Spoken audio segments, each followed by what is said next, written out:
하는 마음으로 일어나셔서 교독하도록 하겠습니다. 마태복음 9장 1절에서 17절까지 말씀입니다. 제가 먼저 1절 있습니다. 예수께서 배에 오르사 건너가 본 동네에 이르시니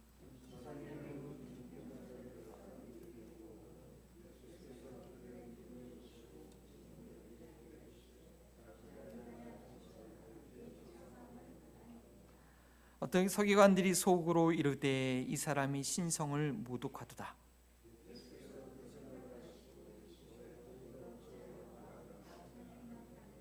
내 죄사함을 받았느니라 하는 말과 일어나 걸어가라 하는 말 중에 어느 것이 쉽겠느냐?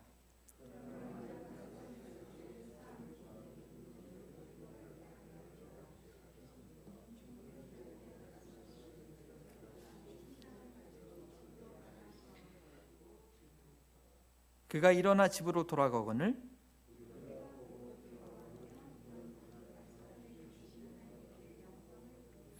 예수께서 그곳을 떠나 지나가시다가 마태라는 사람이 쇠관에 앉은 것을 보시고 이르시되 나를 따르라 하시니 일어나 따르니라.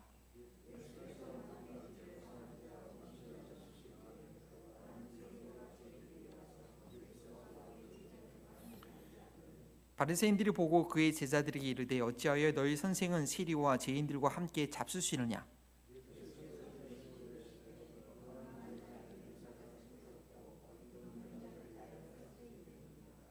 너희가 가서 내가 공의를 원하고 제사를 원하지 아니하노라 하시듯이 무엇인지 배우라. 나는 의인을 부르러 온 것이 아니요 죄인을 부르러 왔노라 하시니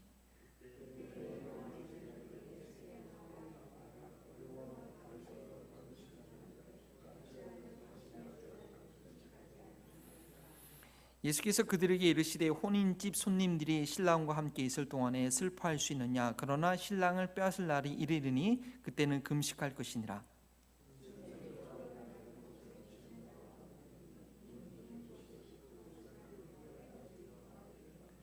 새 포도주를 낡은 가죽 부대에 넣지 아니하나니 그렇게 하면 부대가 터져 포도주도 쏟아지고 부대도 버리게 됨이라. 새 포도주는 새 부대에 넣어야 둘 다 보존이 되느니라. 아멘. 이는 살아계신 하나님의 말씀입니다. 네, 긴 말씀 서서 읽으시냐고 수고 많으셨습니다. 요즘 성경 본문이 길지요. 그래서 저희가 마태복음을 할 때 이렇게 한 사건별로 하지 않고 그 한 사건이 어떤 의미가 있는 한 주제가 있는 것을 한꺼번에 묶어서 합니다.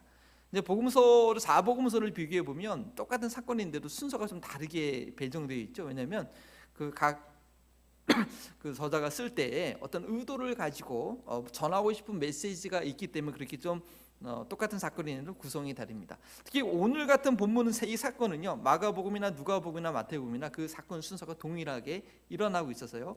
요 세 사건 통해서 우리가 찾을 수 있는 메시지가 있다라는 것이죠. 죄송합니다. 스모킹건이 발견됐다. 그래서 이런 말 들어보셨습니다. 스모킹건이라는 것은 이제 이렇게 총을 딱 쐈을 때 거기 총에서 나오는 연기를 보면서 살인 사건에 대한 어떤 단서를 발견할 때 있습니다. 결정적인 증거가 발견됐을 때 이제 그런 말을 쓰죠. 여러분들은 텔레비전 많이 안 보실 텐데 그것이 알고 싶다. 혹시 그거 유튜브에서 보시면 보면 거기에 보면 이제 프로파일러들이 나오죠. 범죄가 있었을 때 프로파일러들이 딱 나와가지고 이 사건의 실마리가 어딘가, 어떤 걸 뭘 보면 범인이 어떻게 했는지 알 수 있다 하면서 그걸 찾아내는데 저도 잠깐 보니까 설 교수님 때문에 봤습니다. 이 스모킹건이 뭔가 봤더니 대단하더라고요. 우리 일반인들은 생각하지 못할 그런 스모킹건을 이제 찾아내더라고요. 근데 그게 발견되면 이 미제 사건이 해결될 수 있고 또 재판에서도 이제 이길 수가 있는 거죠.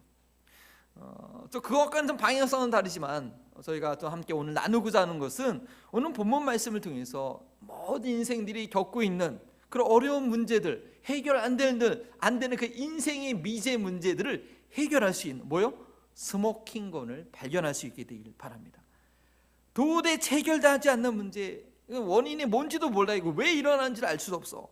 그래가지고 답답하게 해결책도 못 찾고 미지 안개에 둘러싸여서 오늘 아침에 일찍 나오신 분들은 안개가 이렇게 멋있게 낀 건지 운전할 때는 위험하더라고요. 앞이 보이지 않으니까. 그런 답답한 가운데 있다가 어디로 가야 될지 그 방향을 모르다가 바로 이거구나 하고 방향성을 찾을 수 있는 저희들이 되기 원하는데요. 마태복음을 기록한 마태가 오늘 본문에서 드디어 자기의 존재를 드러냅니다. 이렇게 꽁꽁 숨겨놨다가 내가 누구다, 내가 세리였다라는 자기의 존재를 드러내는데, 왜 이 본문에서 드러나느냐? 바로 마태도 오늘 본문에 나와 있는 사건을 통해서 인생의 문제를 해결할 스모킹을 발견했기 때문에 자기가 누군지를 오늘 본문에 나타나고 있는 것입니다. 그것이, 그 스모킹건이 무엇인지, 내 인생의 미제의 문제를 해결하기 위해 그 스모킹건을 어떻게 찾아야 될지 오늘 본문 말씀을 통해서 발견하기 원하는 것입니다. 오늘 본문에는 세 가지 사건이 나오지만 동일하게 발견되시는 하나의 핵심 주제가 있습니다. 그것이 뭐냐? 오늘 설교 제목처럼 죄사함의 권능입니다. 첫 번째, 어느 것이 쉽겠느냐? 첫 번째 사건은 이 중풍병자를 고치신 일입니다. 마가복음에도 동일한 사건이 나왔는데요, 이 마가복음에는요, 내 친구가 사람들이 예수님 주변에 너무 많으니까, 여러분 어렸을 때 주일학교 다닐 때 그림으로 선생님들이 설명해 준 거 봤잖아요. 지붕을 뚫어가지고 거기다 그 중풍병자를 들것에 들어서 내려 지붕을 통해서 예수님을 만나게 하는 아주 그런 유명한 사건이죠. 마태복음에서는 비록 그런 극적인 상황을 표현하지 않았지만, 마태가 이 사건을 예수님께서 누구신지 제대로 몰랐던 이 제자들이 풍랑을 겪으면서 간탄했던 그 사건 이후에 바로 이 사건을 소개한 의도를 저희는 볼 수 있어야 됩니다. 이제는 제자들이 예수님께서 가진 권능이 무엇인지 좀 이제 제대로 알아야 할 때가 된 것입니다.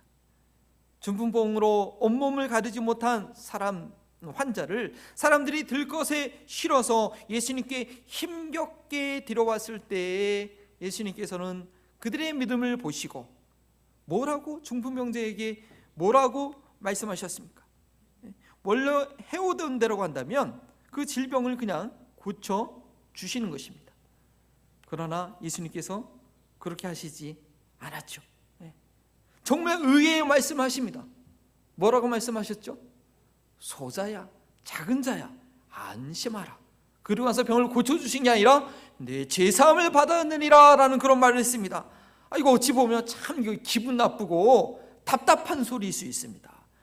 마치 중풍병이 내 죄 때문에 그런 것이라는 뜻으로 들릴 수도 있고, 제가 아파서 누워있는 사람에게 내 죄사함을 받았다라고 얘기하는 것, 이거 무슨 당장 유익이 있겠습니까? 그렇게 이 사람이 받아들일 수 있기 때문에 예수님께서는 아주 자상하게 말씀하십니다.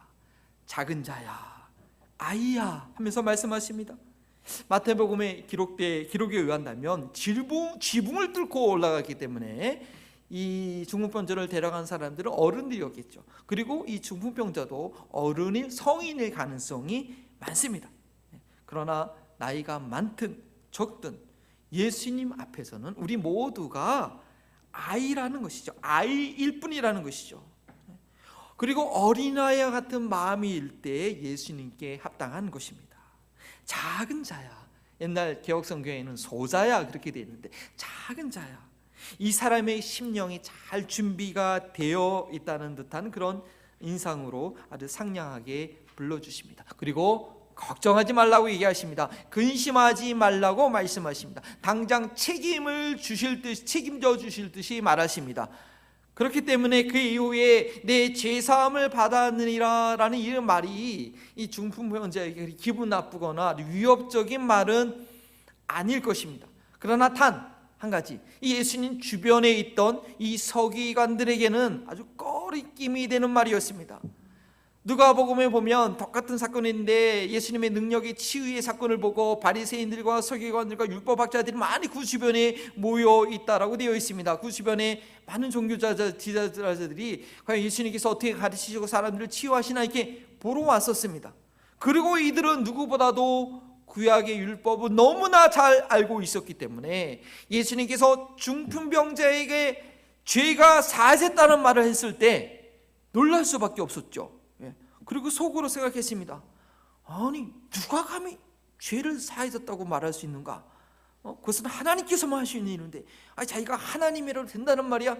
신성모독이로다 라고 속으로 생각을 하고 있었죠. 그 순간 모든 사람들의 마음과 생각을 아시는 예수님께서 어찌하여 마음에 악한 생각을 하냐? 라고 직격탄을 날리십니다. 그렇게 생각하고 있는 서기관들이 깜짝 놀랐을 것입니다. 아니 우리가 그런 생각을 하고 있는 걸 어떻게 알고 있었지? 그들이 놀랄 사이도 없이 예수님께서는 그들을 향하여서 아주 중대한 질문을, 또 대답하기 곤란한 질문을 합니다. 뭐라고 하죠?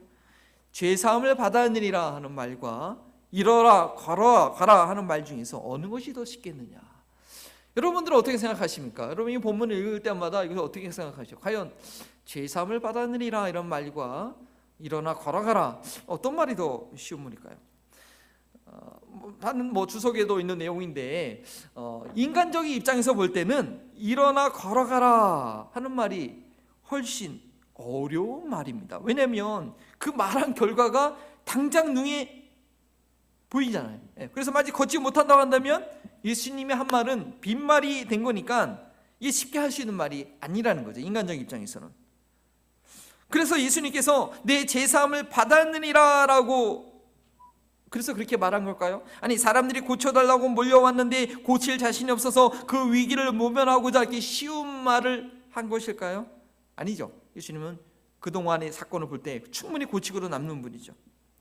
그리고 어쩌면 하나님 입장에서는요, 내 죄사함을 받았느니라 라는 이 말이 더 어려운 말이 있습니다. 인간의 입장에서는 일어나 걸어가라 이 말이 참 어려운 말이지만, 하나님 입장에서는, 영적인 안목에서는 내 죄사함을 받았느니라 이 말이 훨씬 어렵다는 말입니다. 물론 예수님께서는 하나님께서는 우리 인간의 죄를 넉넉히 용서해 주시는 사랑의 하나님입니다. 그렇지만 그 죄를 용서하기 위해서는 자신의 거룩한 성품과 공의와 거룩함을 훼손하지 않으면서도 인간의 죄를 용서해야 된다는 결코 쉬운 일이 아니었다라는 것이죠. 그래서 4,000년의 구의 역사와 계속 진행된 역사 가운데 결국 자신의 아들인 독생자가 이 세상에 와서 죽음으로 그 죄를 사해 주신 것이 아닙니까? 단순하게 해결된 문제가 아니라는 것이죠. 이 서기관들은 하나님의 거룩한 속성, 인간들이 하나님 앞에 죄사함 받기 위해서 반복적으로 드렸던 그런 예민한 모든 제사법과 그 엄격한 정결법을 너무나 잘 알고 있었기 때문에 누워있는 병자에게 죄사함을 받았다라고 이렇게 말하는 것은 영적인 안목에서 훨씬 어려운, 아니 불가능한 말을 하고 있다는 것을 이 서기관들은 알고 있었습니다. 그렇기 때문에 그들은 신성모독이로다 라고 속으로 생각하고 있었던 것이죠. 그들 생각에서는 예수님께서 해서는 안 될 말, 할 수 없는 말을 한 것을 본 것입니다.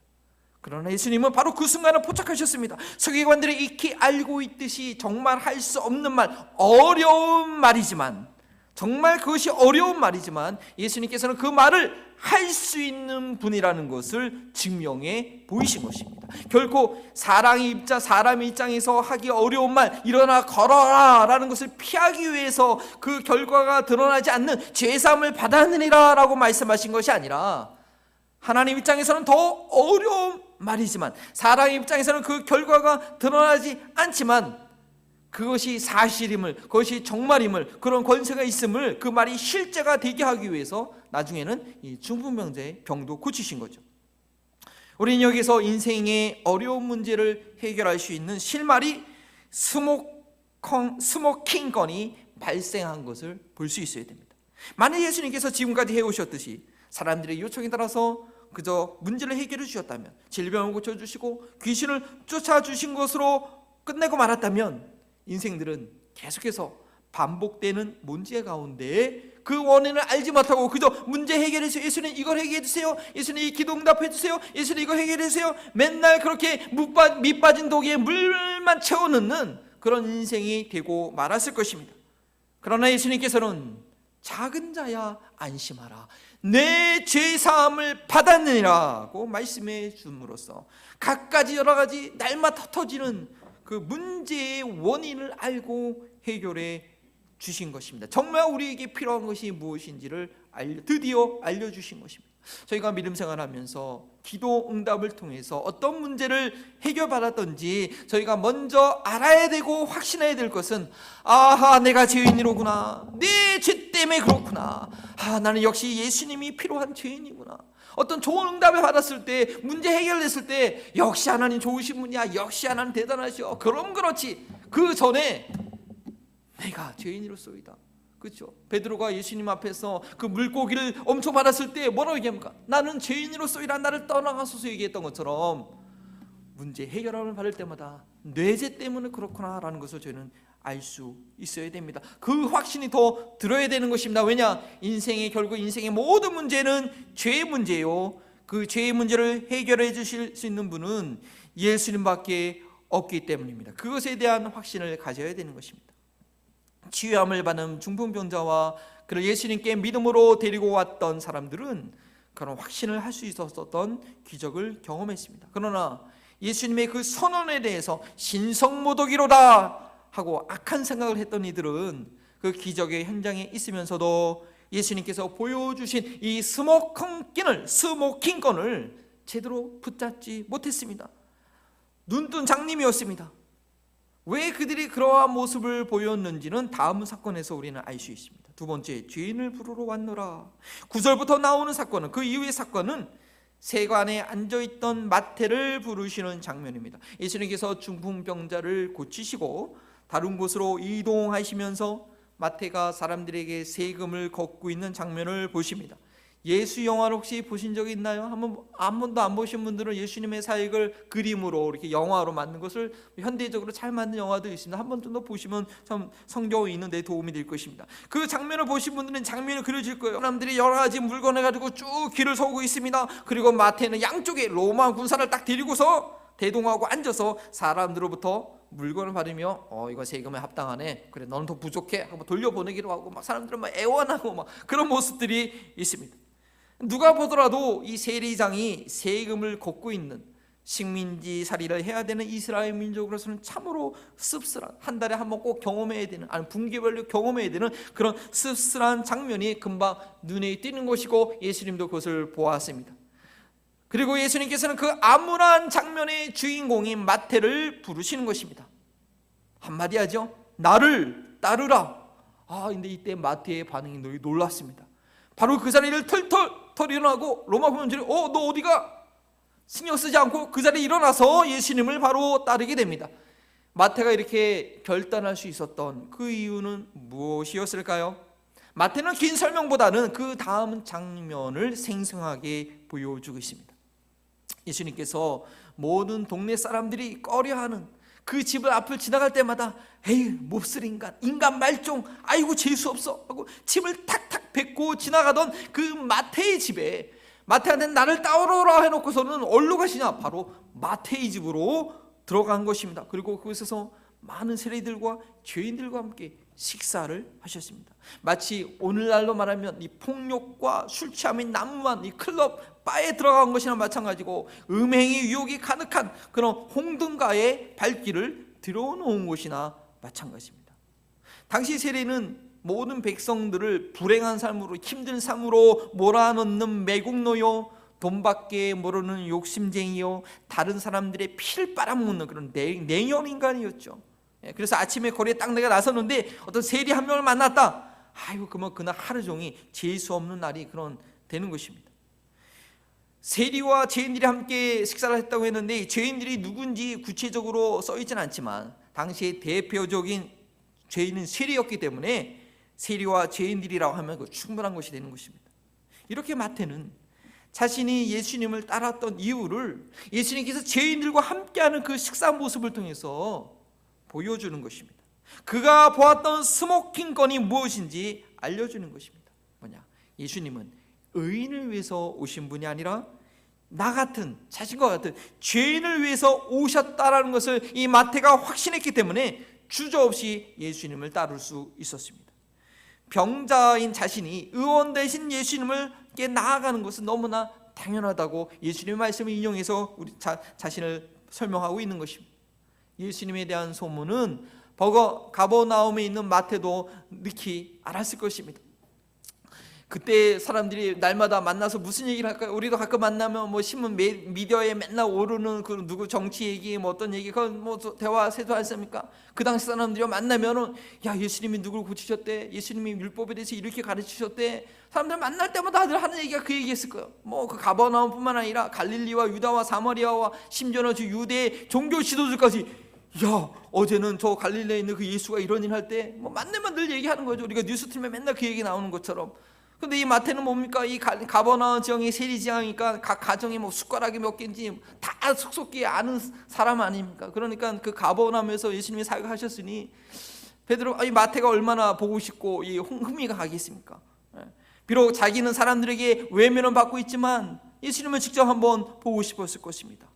그런데 그 예수님이 자기 이름을 불러줄 뿐 아니라, 나를 따라오라고 불러줄 뿐 아니라 자기 집에 들어와서 식사를 하고 다른 많은 죄인들이 함께하는 것을 마다하지 않는 이 사건 가운데 자신의 정체성을 그대로 드러내기에 가장 합당한 그런 위치였던, 이야기였다라는 것이죠. 여러분들은 여러분들의 가장 수치스러운 부분들을, 이야기를 언제 마음 편하게 공개할 수 있겠습니까? 내 생에 다시는 잊지 말아야 될 그 실수했던 일들, 나 혼자만 알고 있어야 될 그 비밀들, 나의 은밀한 상황을 안다고 한다면 모두 혀를 쯧쯧 차면서 더 이상 나를 인간 취급하지 않을 만한 그런 일들, 언제 어떻게 누구에게 그것을 공개할 수 있겠습니까? 마태는 예수님께서 죄를 사하는 권세가 있는 것을 보여준 사건 이후에 예수님께서 의인을 위해서 온 것이 아니라 죄인을 위해서 오셨다는 가르침을 주는 상황에서 내가 세리였다라는 것을 당당히 밝혔던 것입니다. 저희는 예수님이 누구신지 알고 예수님께서 나를 위해서 오셨다는 것을 확신하면 나의 연약함이 그 추한 모습이 도리어 주 안에서 사도 바울처럼 자랑거리가 될 수 있습니다. 나의 약함을 자랑할 수 있는 것입니다. 왜냐하면 그 죄악이 아니었다면, 그 망가진 삶이 아니었다면 나는 생명 대신 예수님을 알 수도, 인정하지도 않고 뭐 그냥 좋은 가르치면 좋은 분이야 뭐 그러고 지나갈 뻔했기 때문 것입니다.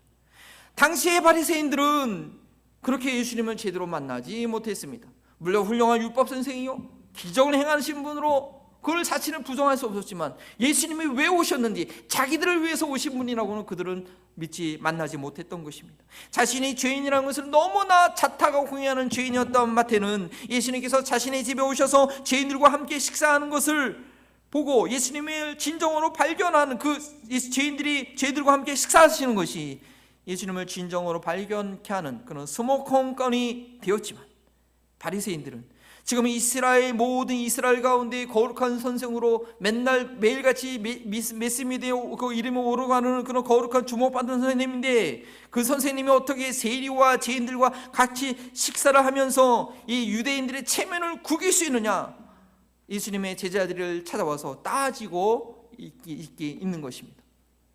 예수님께서는 이미 죄를 사하는 권세가 있음을 치유를 통해서 알려주셨건만, 그들은 예수님께서 죄인들과 함께 있는 것을, 그곳이 예수님께서 계셔야 할 자림을 이해할 수도 용납할 수도 없었던 것이죠. 왜요? 자신들은 죄인이라고 생각을 하지 않았으니까요. 요즘 정치계에서 영향력 있는 사람들 앞에 줄을 서는 것처럼 당시 주목받는 예수님이 자기들과 함께 대화를 나누고 자기들과 함께 식사를 해야지 자기들의 입지가 세워질 텐데, 요즘 말로 하면 예핵관이 될 수 있는 거죠. 자기와 좀 친해져야지 예핵관이 될 수 있는데, 아니 예수님이 자기들이 혐오하고 있는 죄인들하고만 돌아다니고 얘기하니까 이거 그들에게 뭐 가까이 갈 수도 없고 참 난감한 입장이었던 것입니다. 자신이 죄인이라는 것을 알고 인정했다고 한다면 예수님께서 죄인들과 함께하는 것을 마태처럼 환영하고 기뻐했을 텐데 말입니다. 그리고 그들은 결정적으로 예수님께서 죄를 사하는 권세가 있다는 것을 보지 못했습니다. 아니 믿지 않았습니다. 예수님을 그저 자기 수준에서 자기처럼 생각한 것입니다. 그들은 죄인들과 같이 식사하고 대화하고 그러다가 세속적인 세계관에 가치관에 물들거나 자신의 영혼이 더럽혀질까봐 아주 멀리 했던 사람들이죠. 오늘날 말하면 유흥과 같은 데는 아주 발도 들여놓지 않는, 뭐 필요하죠. 그런 사람들입니다. 그러나 예수님은 누구십니까? 거룩하신 하나님이십니다. 죄인들처럼 죄에서 태어난 죄인들처럼 죄에 물들지도 않고 죄악된 영향력을 받지도 않는 분입니다. 저희들은 조심해야 되지만 예수님은 그런 분이 아니라는 거죠. 도리어 예수님은 죄인들이 자신의 죄를 인정하기만 한다면 언제든지 그들의 죄의 문제를 해결하고 변화시킬 수 있는 능력이 있으신 분입니다.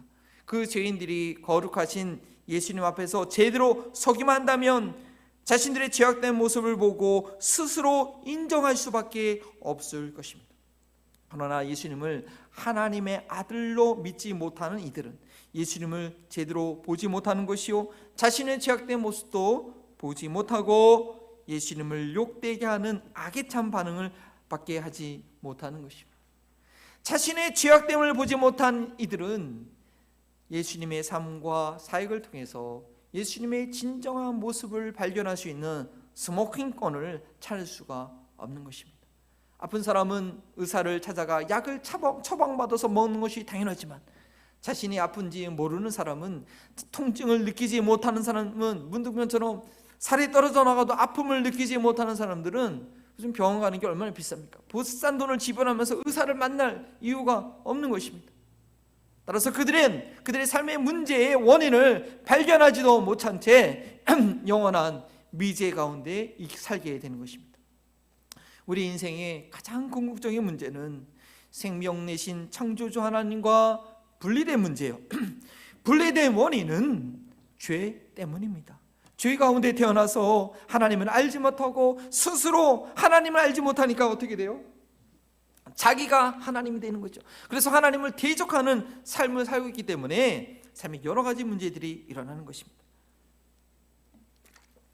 죄 가운데 태어난지도, 내가 스스로 벗어날 수 없는 죄의 올무에 매여 있는지도 모르는 것이 가장 큰 문제 있는 것입니다. 그저 매일 맛있는 거 잘 먹고 멋진 옷 입고 그냥 건강하게 살면 괜찮은 줄 압니다.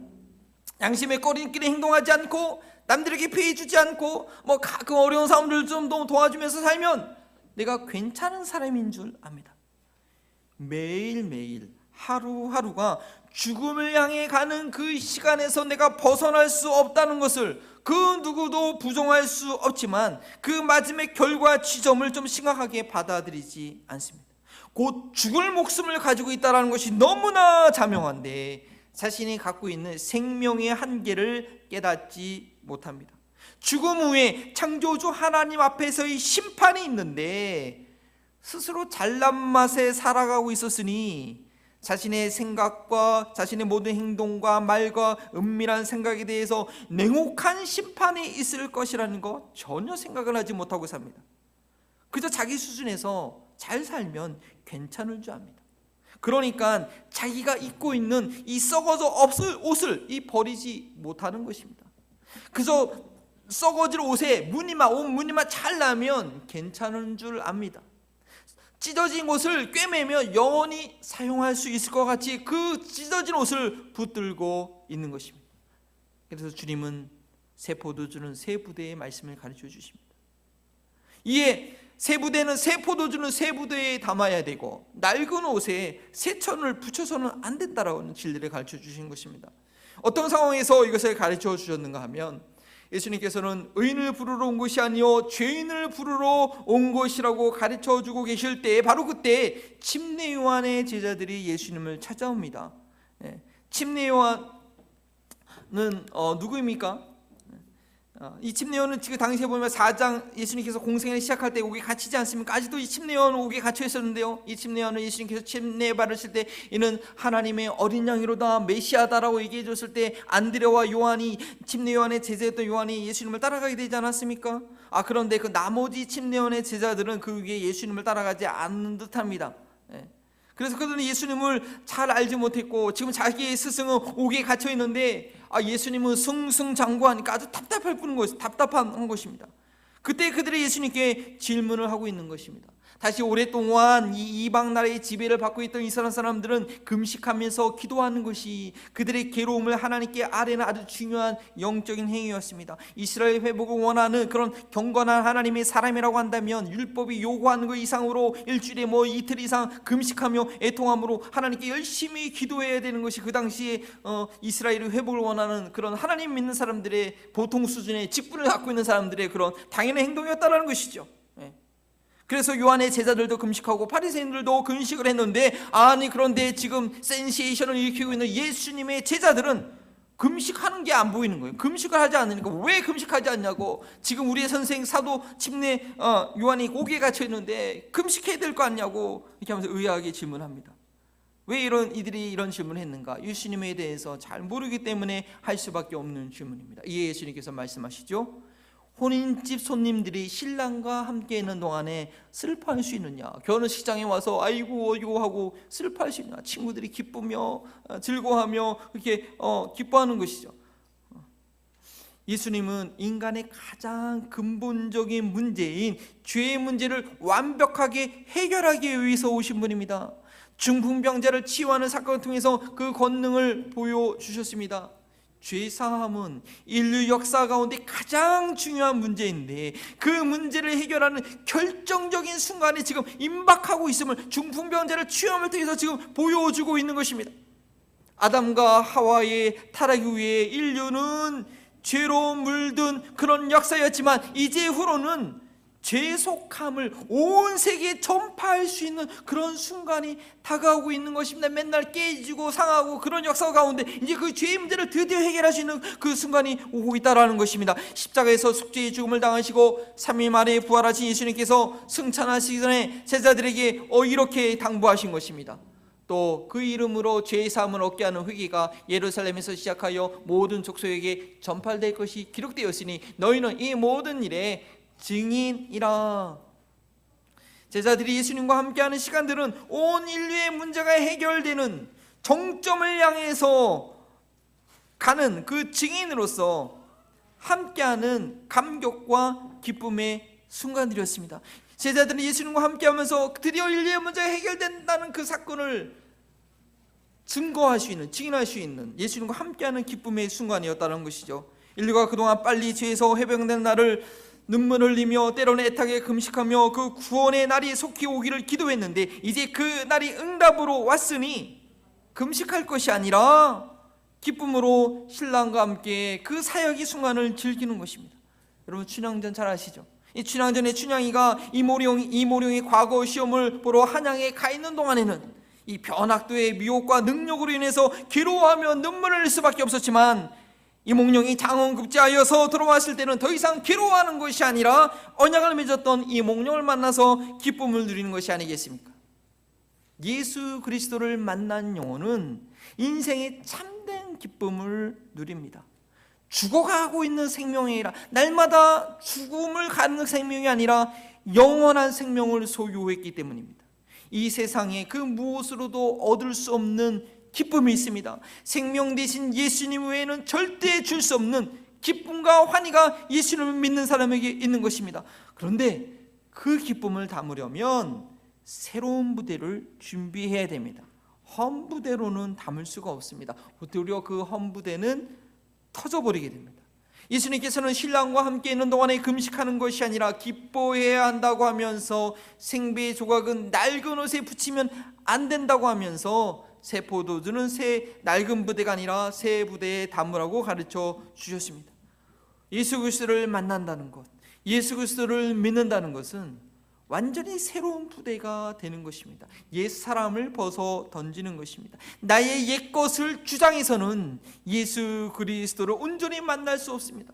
예수님이 죄 사하는 권능을 인정하지 못했던 서기관들처럼 말입니다. 왜 서기관들이 예수님이 죄 사하는 권능을 인정하지 못했습니까? 자신들의 죄악을 보지 못해서 그렇습니다. 자신의 낡은 부대를 버리지 못해서 그렇습니다. 그렇기 때문에 죄를 사하러 오신 예수님을 필요로 하지도 않고 알지도 못하고 저들의 죄를 깨끗게 하시는 권능도 경험하지 못한 것입니다. 영적으로 볼 때는 죄로 인해서 옴짝달싹 못하는 상태일 것만 그러한 자신의 상태를 알지 못하니 예수님께로 가지 않습니다. 지붕을 뚫고서 이 중풍병자를 예수님께로 안내했던 이들처럼 그들의 죄를 보게 할 수 있는, 도와줄 수 있는 친구들도 없으니 그저 죄로 누더기가 된 낡고 낡은 헌 부대를 버리지 못하고 있는 것입니다. 이제 곧 터질 부대인데 그것을 보지 못하고 포기하지 못하고 그 옷을 입은 채로 자기의 헌 부대를 가진 채로 예수님을 경험하고 예수님을 믿으려고 합니다. 자신의 기준을 가지고 예수님께서 왜 죄인들과 같이 시간을 보내느냐고 힐난했던 서기관들이나 예수님이 누구신지 모르고 왜 당신의 제자들은 금식하지 않냐고 물었던 요한의 제자들처럼 헌부대를 가지고 새 포도주를 담으려는 것입니다. 저희들 역시 나의 헌부대를 버리지 않고 예수님을 믿으려고 하니까, 예수님의 그 결정적인 스모컨권을 발견하지 못하니까 예수님을 믿는다고 하면서도 삶의 변화도 없고 복음의 영광을 가리우게 되는 것입니다. 그 부대가 찢어지게 되는 것입니다. 자신의 낡은 부대를 더 이상 이 옷 갖고는, 이 부대를 갖고는, 이것 갖고는 안 되겠다, 더 이상 고집하지 못할 정도로 내 자신의 무기력함과 죄악을 철저히 경험하고 고백해야 된다는 것이죠. 그러면 예수님께서 그 죄를 사하신 권능을 알게 될 것입니다. 말씀을 마무리합니다. 인생의 문제는 무엇의 문제냐? 죄의 문제입니다.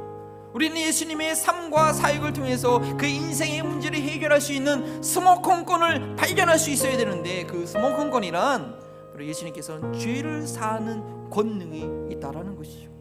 오늘 중풍병자 일어나게 된 것, 탐욕에 매여있던 이 마태가 예수님의 제자로 부름받게 된 것, 예수님의 제자들이 예수님과 함께 신랑을 맞이한 기쁨을 누릴 수 있게 된 것은 모르다 예수님께서 죄를 사하는 권능이 있다는 것을 알려주는 것입니다. 저희가 중풍병자처럼, 마태처럼, 제자들처럼 예수님께서 죄를 사하시는 권능을 알고 경험하기 위해서는 먼저 내 안에 어떤 죄악이 있는지를 볼 수 있어야 됩니다.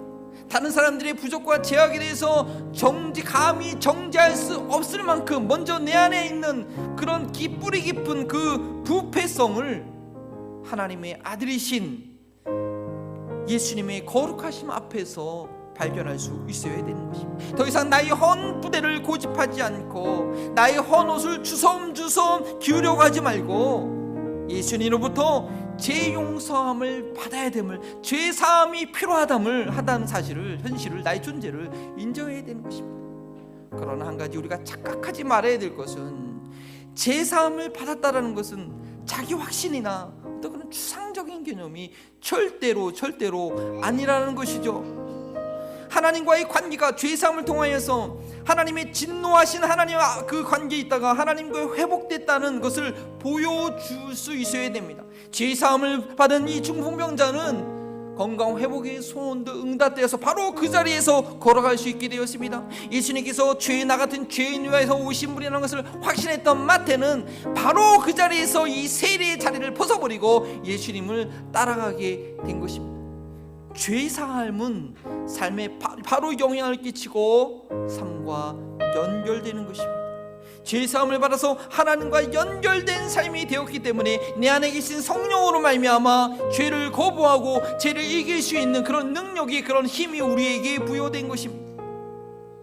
저희가 예수님을 알고 믿으려고 할 때, 믿고 있을 때 절대 놓치지 말고 절대 잊지 말아야 될 것은 예수님에게는 죄사함의 권능이 있다라는 것입니다. 그리고 우리가 그래서 그 예수님을 믿는다라는 것은 예수님 말고는 절대 있을 수 없는 죄가 내 안에 가득 있다라는 것을 인정하는 것입니다. 그리고 그 예수님 믿음으로 말미암아 내 죄가 씻음을 받았다는 것은 예전에 삶에 여러 가지 문제를 일으켰던 그런 죄 굴레에서 매여있던 삶과는 다른 삶이 되었다라는 것입니다. 그 죄에 대해서, 영향에 대해서 무기력한 것이 아니라 죄를 이길 힘이 주어졌다라는 것입니다. 여러분의 지난 한 주간의 삶 가운데 마음은 원이로되 육신이 연약하여서 순종하지 못한 늘 있지 않았습니까? 그 연약함을 주님께 아뢰시다. 그 연약함에 함몰되지 않고 다시 한번 이번 한 주간 다시 한번 내게 생명을 주시고 기회를 주셨는데 그 연약함에 함몰되는 것이 아니라 나의 연약함을 모든 죄를 사하시는 예수님의 권능 앞에 내려놓음으로 이기는 자의 한 주간의 삶이 될 수 있기를 주의 이름으로 축원합니다. 이 시간 우리가 함께 주님의 도움을 구하며 기도하기 원합니다. 죄 사함의 권능, 나의 모든 죄를 깨끗게 하시는 그런 예수님의 임재와 그런 예수님을 여러분들은 알고 계십니까? 그런 예수님을 매일같이 의지하지 않으면 예수님이 죄를 이길 수 있는 권능과 그 힘을 주셨는데 그 예수님을 의지하지 않으면 다시 죄의 구렁텅이에 빠져 나의 구원받은 몸을 죄에게 드리는 어리석은 삶을 살 수밖에 없는 것입니다. 우리 예수님께 그 죄를 씻게 하는 그런 권능이 있음을 믿고 하나님, 지난 한 주간에도 참으로 아쉬운 일이 있었는데, 참으로 내가 보기에도 참으로 안타까운 일이 있었는데, 주여 이번 한 주간에도 내게 기회를 주시니 감사합니다. 주님, 주님의 도움을 구합니다. 주님의 제사함의 권능이 나타나는 한 주간의 삶이 되게 해달라고 우리 주의 이름 부르짖며 기도합니다. 주여 감사합니다. 주님의 도우시는 하나님 감사합니다. 하나님, 우리 예수님께 죄를 사하는 권능과 그 능력과 그 힘이 우리 가운데 있음을 하나님 믿게 하게 하시고, 우리 가운데 있음을 알게 하여 주시고, 그 권능의 예수님을 온전히 알 수 있는, 그 권능의 예수님을 온전히 만날 수 있는 저희들이 될 수 있도록 주님 도와주시옵소서. 주님 붙들어 주시옵소서. 주님을 바로 알게 하시고, 주님을 바로 경험하게 하시고, 주님의 그 권능과 지혜와 능력 가운데 있는 저희들 될 수 있도록 주님 도와주시고 이끌어 주시옵소서. 주님 인도하여 주시옵소서. 우리가 마태복음을 통하여서 예수님을 더 온전히 알기 원합니다. 복음을 더 온전히 원합니다. 내가 믿는 예수님께는 모든 죄를 사할 수 있는 권능이 있음에도 불구하고 나의 삶 가운데 여전히 죄에게 노임받지 못한 그런 연약함이 있다면 우리 주님을 바로 알 수 있는, 바로 배울 수 있는 그 믿음으로 주님 인도하여 주시옵소서. 하나님, 참으로 이 땅에 어려운 일들이 많이 있습니다. 이 땅에 많은 교회들이 있는데 정말 그 모든 죄악의 문제를 해결할 수 있는 그런 교회와 우리 그리스도인의 삶이 될 수 있어야겠습니다. 하나님, 정말 저희에게를 통하여서 저희에게서 예배하는 영혼들마다 죄사함의 권능을 경험함을 인하여 날마다 그 삶이 변화될 수 있는 그런 은혜의 열매가 있어야겠습니다. 하나님, 그런 열매가 없다면, 그런 영향력을 끼치지 못한다면 다시 한번 우리의 눈을 뜨서 보좌 가운데 계시는, 거룩과 능력 가운데 계시는, 우리 모든 죄를 사하시는 그 주님을 바로 경험하고 바로 알 수 있도록 은혜를 허락하여 주시옵소서. 참으로 저희 교회가 예수님의 손과 발이 되어서 죄에 묶여있던 영혼들, 우리 성도들의 삶을 통함으로, 우리 성도들과의 교제를 통하여, 저희 교회의 예배를 통하여 자유함을 얻게 하는 그런 교회가 되기 원하오니 주여, 저희의 기도가 주 앞에 온전히 상달되게 하여 주옵소서. 감사하며 예수 그리스도의 이름으로 기도합니다. 아멘. 우리 다 함께 일어나셔서 우리 몸과 마음을 드리는 봉헌의 찬양 드리면서 여러분 준비한 예물 하나님께 드리시겠습니다.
시간 하나님 앞에 모두 드리는 존귀한 주님께서 피값으로 사신 귀한 성도들이 주 앞에 섰습니다.